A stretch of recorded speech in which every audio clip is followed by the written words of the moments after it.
जय श्री गणेश। स्वागत है आपका अपने चैनल व्रत कथा वाणी में। आइए आज हम सुनते हैं बृहस्पतिवार की दूसरी कथा।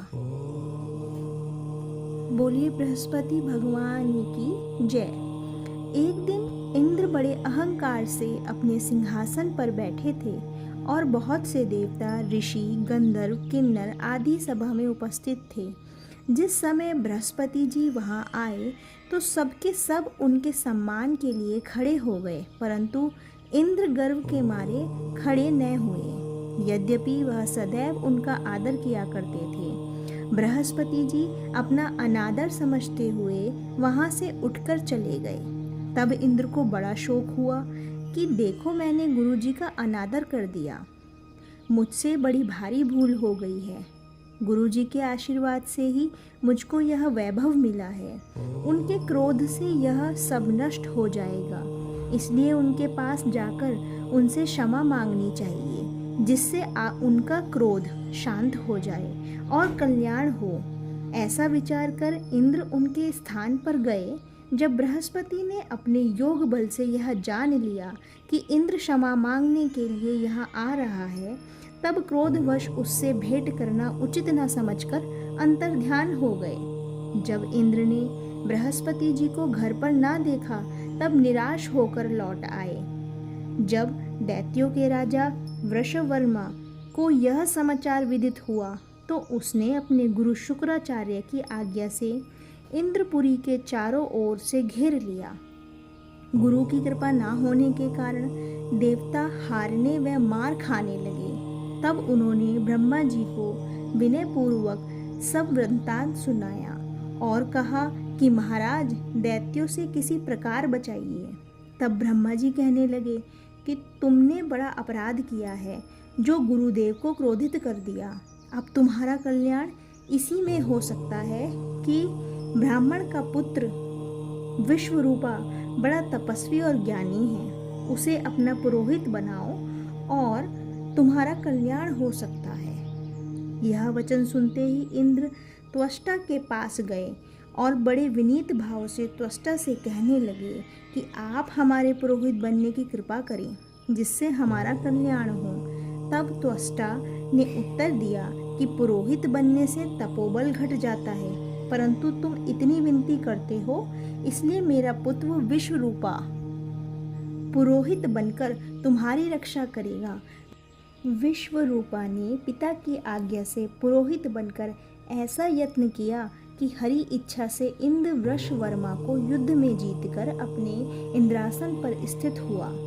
विश्वरूपा के 3 मुख थे। एक मुख से वह सोमपल्ली लता का रस निकाल पीते थे, दूसरे मुख से वह मदिरा पीते और तीसरे मुख से अन्न आदि भोजन करते। इंद्र ने कुछ दिनों उपरांत कहा, मैं आपकी कृपा से यज्ञ करना चाहता हूँ। जब विश्वरूपा ने कहा कि तुम्हारी माता दैत्य की कन्या है, इस कारण हमारे कल्याण के निमित्त एक आहुति दैत्यों के नाम पर भी दे दिया करो तो अति उत्तम बात है। विश्वरूपा उस दैत्य का कहा मानकर आहुति देते समय दैत्य नाम भी धीरे से लेने लगा। इसी कारण यज्ञ करने से देवताओं का तेज नहीं बढ़ा।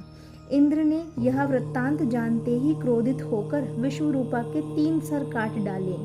मद्यपान करने से भंवरा, सोमपल्ली पीने से कबूतर और अन्न खाने से मुख से तीतर बन गया। विश्वरूपा के मरते ही इंद्र का स्वरूप ब्रह्म हत्या के प्रभाव में बदल गया।